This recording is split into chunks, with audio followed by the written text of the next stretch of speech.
오늘은 찬양에 대한 성경 공부 15번째 시간입니다. 오늘은 찬양의 열매, 찬양을 통해서 우리가 거두게 될 삶의 열매에 대해서 살펴보도록 하겠습니다. 물론 우리가 어떤 열매를 바라고 찬양을 하는 건 아닙니다. 찬양을 하는 이유는 순수하게 하나님께서 높고 위대하시고 영화로우시기 때문에 하나님께 합당한 영광을 그분께 돌려드리는 것뿐입니다. 그렇게 우리가 찬양을 할 때 부산물로 부수적인 것으로 우리에게 하나님께서 삶의 열매도 함께 주신다고 약속하셨습니다.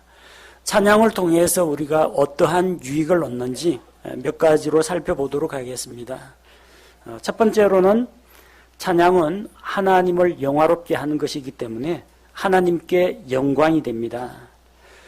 보통 우리가 일상적으로 이야기할 때 누군가로부터 어떤 칭찬을 듣거나 아니면 격려의 말씀을 듣거나 그러면은 하나님께 영광 돌립니다. 그런 표현을 많이 합니다. 무엇을 하든지 먹든지 마시든지 무엇을 하든지 하나님의 영광을 위하여 하라. 그 말씀을 우리가 알고 있기 때문에 주께 영광 돌립니다. 영광 돌립니다. 그런데 하나님께 영광을 돌리는 가장 확실한 방법은 무엇인가? 바로 찬양이라는 겁니다. 하나님께서는 영과 진리로 자기에게 경배하는 자들을 찾고 계십니다. 하나님에게 나아와서 예배하는 자들을 찾으십니다. 우리가 드리는 이런 찬양이 바로 하나님께 경배하고 예배드림으로써 하나님을 영광스럽게 하는 것입니다. 사람을 창조하신 하나님의 창조의 목적도 하나님께서 사람들을 통해서 자기가 만든 창조물들, 창조 세계를 통해서 영광을 받기 위하신 것입니다. 시편 50편 23절 말씀에 보니까 찬양을 드리는 자는 다 나를 영화롭게 하나니 자기 행실을 바르게 하는 자에게 내가 하나님의 구원을 보이리로다. 찬양을 드리는 자는 하나님을 영화롭게 합니다. 우리가 지난 연말에 다 같이 하나님 앞에 찬양 드리는 시간을 가졌습니다. 혹은 개인적으로, 혹은 가족 단위로, 혹은 소모임 단위로 이렇게 찬양을 드렸습니다. 그 모든 찬양이 하나님을 영화롭게 하는 것입니다. 우리가 드리는 찬양은 하나님께 영광이 될 뿐만 아니라 하나님의 마음을 흡족하게 하고 하나님을 기쁘시게 하는 것입니다. 시편 69편 30절 31절 말씀해 보니까 내가 노래로 하나님의 이름을 찬양하고 감사로 그분을 크게 높이리니 이것이 또한 소나 뿔과 굽이 있는 수소보다 주를 더 기쁘게 하리로다. 사람들은 하나님 앞에 나와서 소를 희생물로 드리면 하나님이 기뻐하실 거라고 생각합니다. 구약시대에 하나님 앞에 드리는 헌물들 가운데에서 밀가루 헌물도 있을 테고 또 비둘기 헌물도 있을 테고 양이나 염소 헌물도 있을 겁니다. 근데 제일 가치가 높은 게 뭐냐면 소입니다. 소. 가격이 비싸고 일반인들은 좀 드리기가 어려운 부자나 통치자들만 드릴 수 있는 예물입니다. 그러면 하나님 앞에서 이 뿔과 굽이 달린 이 수소를 드리면 하나님께서 기뻐하시느냐? 물론 하나님 앞에 나와서 예배드리는 그 사람으로 인해서 하나님께서 기뻐하십니다. 그런데 그것보다 더 기쁘게 하는 게 있다는 겁니다. 무엇이 기쁘게 하느냐? 노래로 하나님의 이름을 찬양하고 감사로 그분을 크게 높이는 것. 여러분이 찬송가를 펼쳐들고 여러분의 마음을 담아서 하나님 앞에 찬양을 불러드릴 때 가사 내용이 하나님을 높이고 노래하는 그런 내용으로 찬양을 드릴 때 하나님께서 기뻐하십니다. 여러분이 주변에 있는 사람들에게 하나님께서 내게 이루어 주신 크고 놀라운 일들, 그런 것들을 감사하는 간증을 나눌 때 그 하나님의 위대하심을 듣는 사람들을 통해서 하나님께서 또 영광을 받으시고 기뻐하십니다. 우리가 드리는 찬양이 하나님을 영화롭게 하고 하나님께 기쁨이 된다는 겁니다. 이것이 찬양으로 인해서 얻는 열매입니다. 하나님께는 영광이 되겠지만 우리 사람의 입장에서는 사람의 본분은 하나님을 찬양하는 것입니다. 창조주 하나님 앞에서 내가 지으신 목적에 합당하게 제가 사람된 도리를 다했습니다. 무엇을 통해서? 찬양을 통해서 그렇게 할 수가 있다는 겁니다. 다음 두 번째로 우리는 찬양을 통해서 하나님을 경험하게 됩니다. 보통은 순서가 이렇습니다.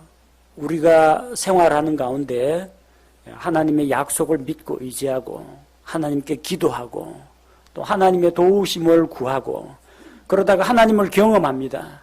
하나님께서 내게 기도 응답을 주셨다. 영적 전쟁에서 승리하게 하셨다. 필요한 것을 공급해 주셨다. 하나님을 맛보아 알게 됩니다. 하나님을 경험했습니다. 그럼 어떻게 합니까?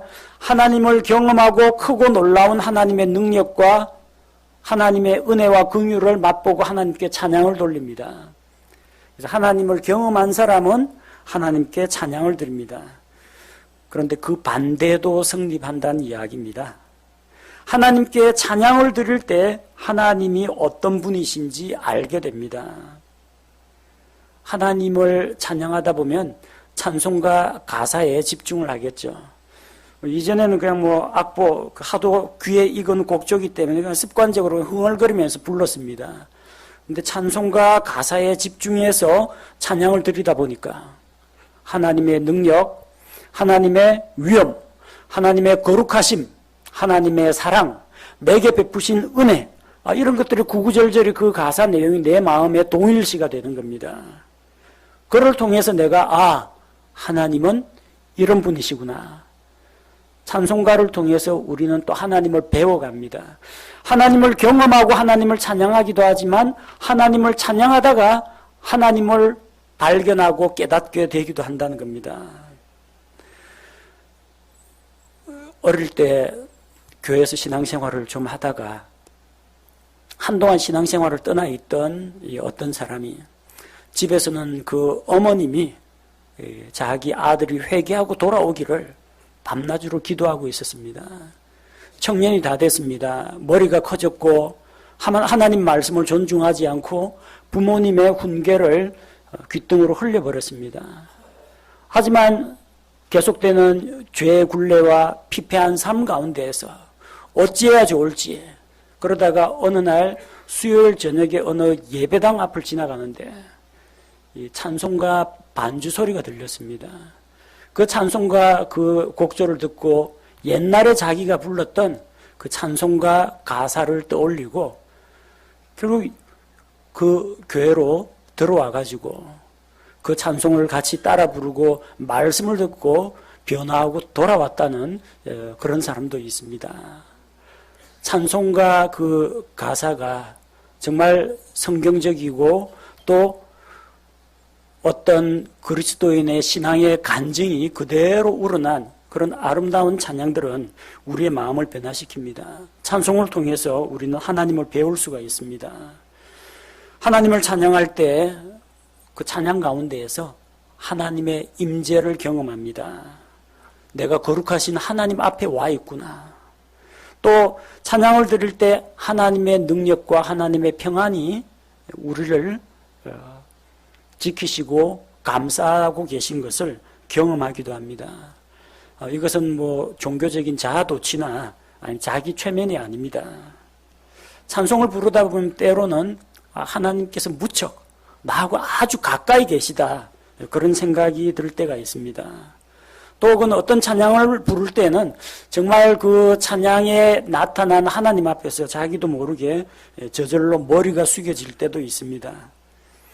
백날 말로 설명해봤자 이게 전달이 안 될 수도 있습니다. 직접 여러분 찬양을 부르고 이걸 경험해봐야 무슨 말인지 알게 됩니다. 찬양을 통해서 막 눈물이 나고 감격을 했다. 하나님의 은혜를 다시금 생각하게 되었다. 그런 분들이 있죠.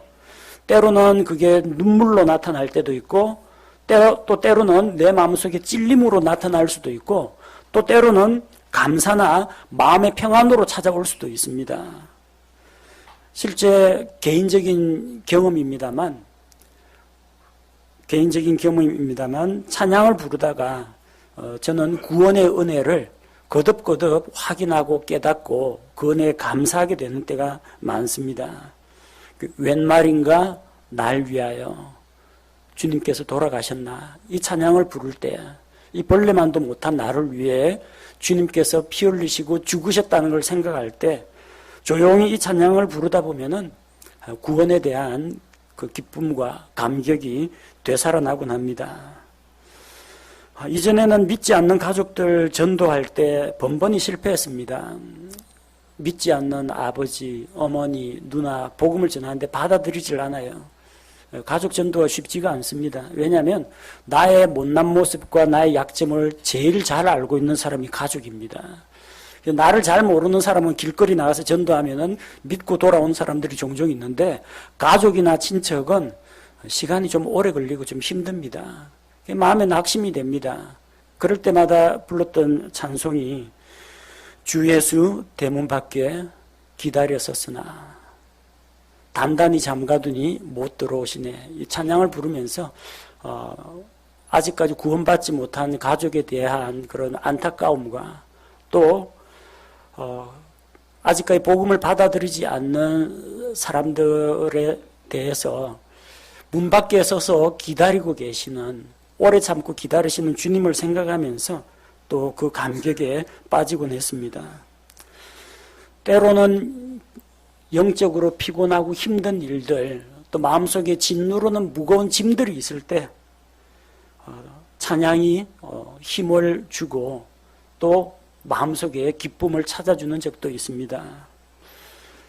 마르틴 루터가 불렀다는 내주는 강한 성이요, 영적인 전쟁 가운데에서 이 승리의 찬양, 악한 마귀와 세상이 연합을 해도 우리 주님께서 강한 성이 되시고 힘과 방패가 되셔서 나를 지켜주신다, 승리하게 하신다, 이런 찬양을 부를 때마다 또 새로운 힘을 얻곤 합니다. 여러분에게도 아마 은혜가 되는 찬송, 내가 정말로 경험한 그런 찬송들이 있을 겁니다.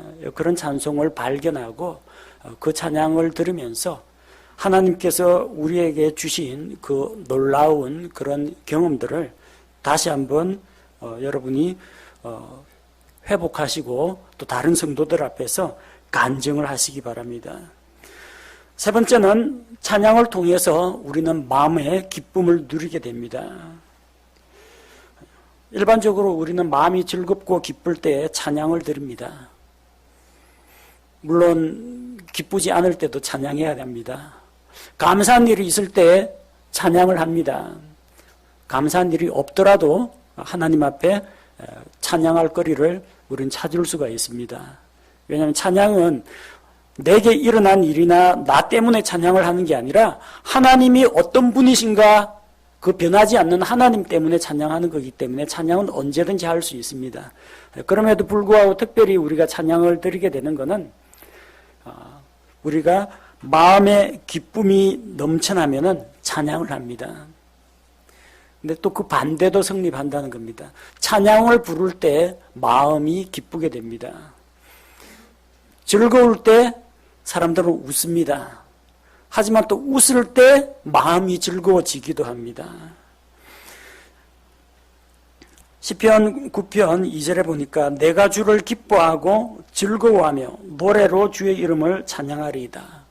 내 마음이 하나님을 기뻐할 때 찬양을 부릅니다. 근데 그 반대로 시편 147편 1절을 보니까 노래로 우리 하나님을 찬양함이 선하고 즐거우며, 찬양하는 것 그 자체가 우리에게 즐거움과 기쁨이 된다는 겁니다.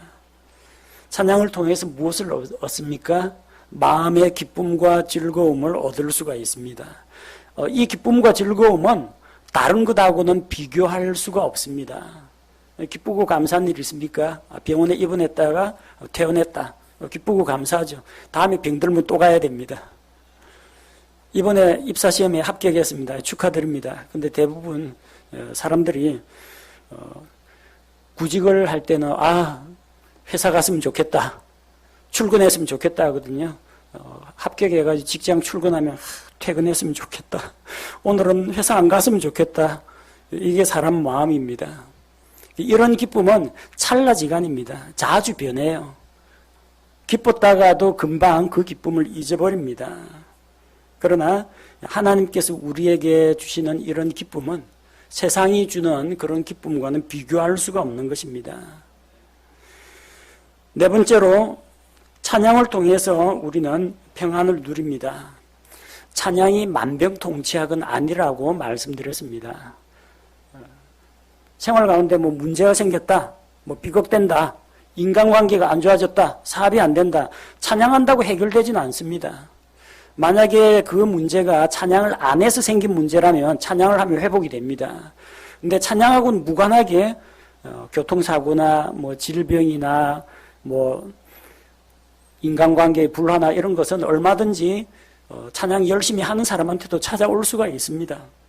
자, 찬양을 통해서 모든 걸 다 해결할 수는 없습니다. 그러나 우리가 찬양과 감사의 생활을 할 때 적어도 마음속의 염려와 걱정, 그리고 스트레스, 마음속에 일어나는 의심 같은 것들은 떨쳐버릴 수가 있다는 겁니다. 왜냐하면 찬양은 하나님께 주목하는 겁니다.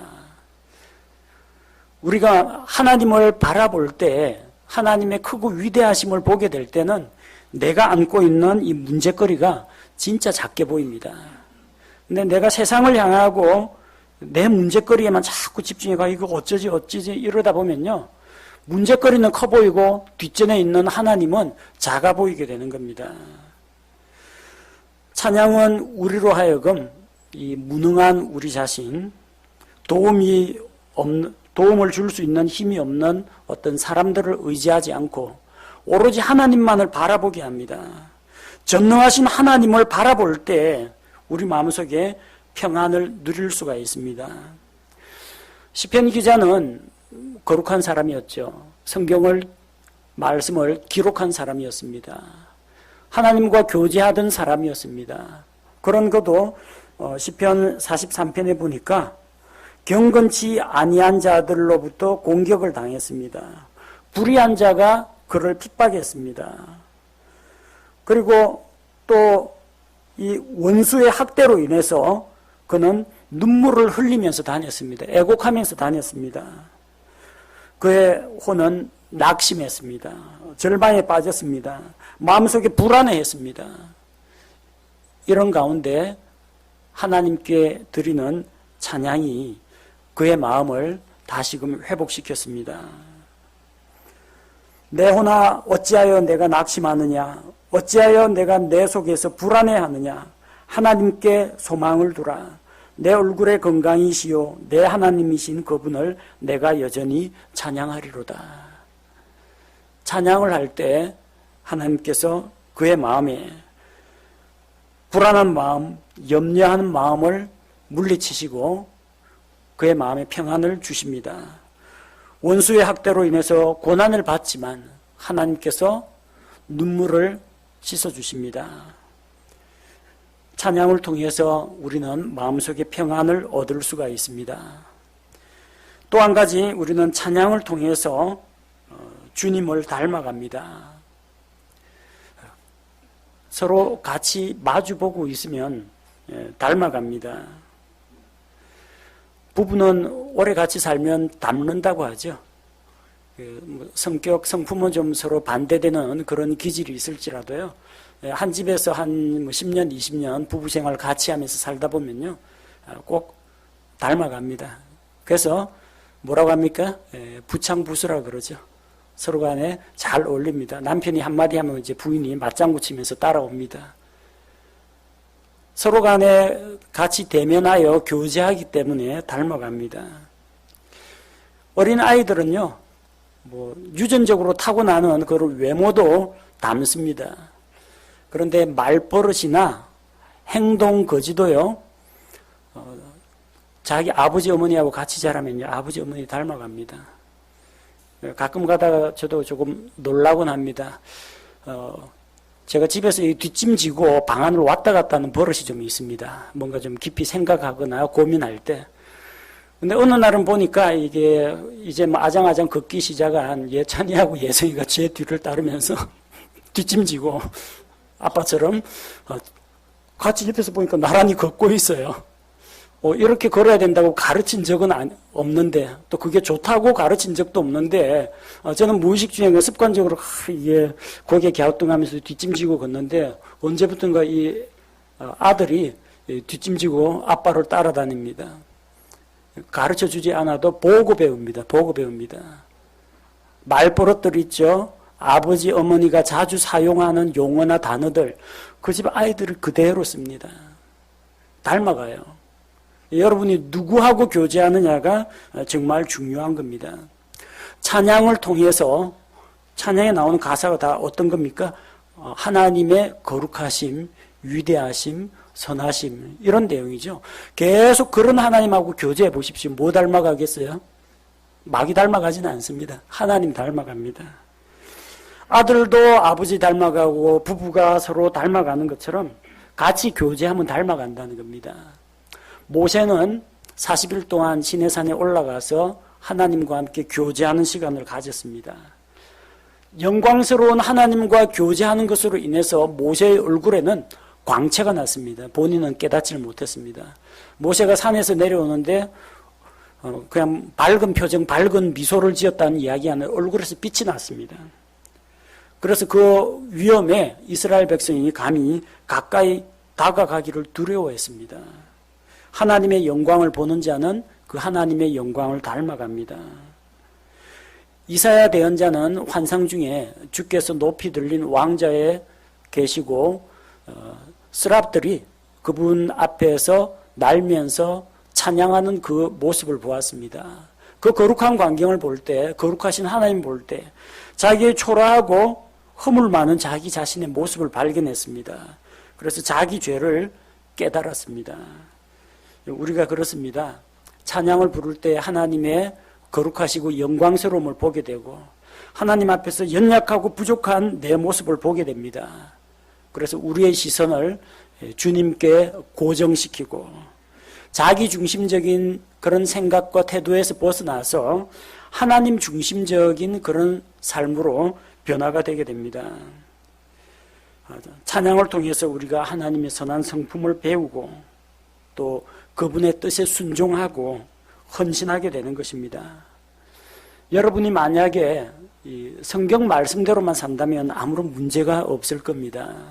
성경 말씀이 좀 이해하기 힘든 부분도 있고 또 어떤 거는 구약시대 유대인에게만 해당되는 그런 구절도 있고 우리한테는 뭐 직접적인 연관이 없는 그런 말씀도 있지만 성경에서 하나님께서 가르쳐 주신 기초적인 원리 그리고 기초적인 하나님의 질서, 법에 순종하면은 아마 여러분 삶 가운데서 거의 대부분의 문제는 해결이 될 겁니다. 이와 마찬가지로 여러분이 만약에 여러분이 부르고 있는 찬송가 가사대로만 산다면 그건 직접 우리 생활하고도 많은 관련이 있습니다. 찬송가에 뭐 어떤 내용들 나와요? 뭐 힘써 섬기세, 뭐 열심, 부지런함, 뜨겁게 사랑함, 헌신, 영적 전쟁과 승리, 그리고 주님 주신 뭐 아름다운 세계, 뭐 가정의 평안, 좋은 거 많지 않습니까? 그 찬송가에 나오는 가사대로만 산다면은 주님께서 기뻐하시는 거룩한 삶을 살아갈 수가 있습니다. 그리고 이런 찬양을 자꾸 부르면 어떻게 되느냐? 그 찬송가하고 닮은 사람이 됩니다. 조금 부끄러운 이야기입니다만 제가 대학교 입학한 게 1984년입니다. 학생 운동이 한창 많이 일어나던 운동권은 학생들이 많이 일어나서 활동하던 그런 시기입니다. 저는 물론 화염병 던지고 벽돌 깨갖고 던지는 그런 일은 안 했습니다만 하지만 그 학교 전체 분위기가 이 사회개혁 학생 운동을 하는 그런 분위기다 보니까 늘상 들려오는 노래가 어쨌든 간에 운동권 노래입니다. 운동권 가요. 하도 듣다 보니까 나는 그 악보를 받아본 적도 없는데 곡주하고 가사를 제가 외워버렸어요. 어느 날 기숙사에서 토요일 날 있는데 심심하니까 제가 혼자서 그 노래를 부르고 있어요.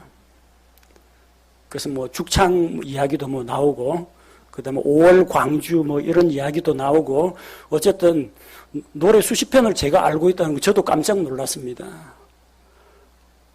이렇게 노래가 사람에게 영향을 주는구나, 영향을 받는구나.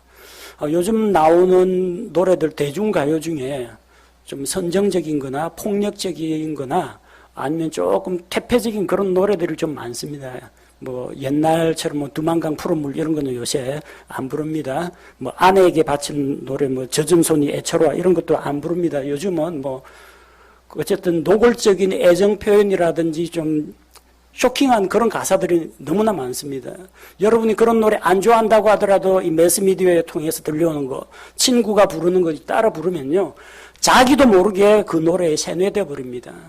결국은 뭐예요? 안 좋은 가치관, 안 좋은 영향력을 받게 된다는 겁니다.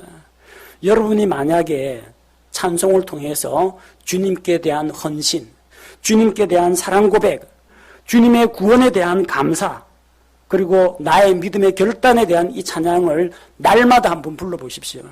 그 찬송가 가사가 여러분의 삶에 영향을 미치게 될 겁니다.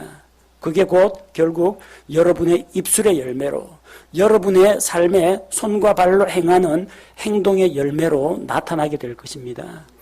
찬양을 통해서 우리는 하나님께 영광을 돌리지만, 그렇게 찬양을 드릴 때 우리가 우리 마음속에 기쁨과 즐거움과 평안을 누리고, 또 우리의 삶이 정말 찬송가 가사처럼 아름답게 변화될 수 있다는 것을 꼭 기억하시기 바랍니다.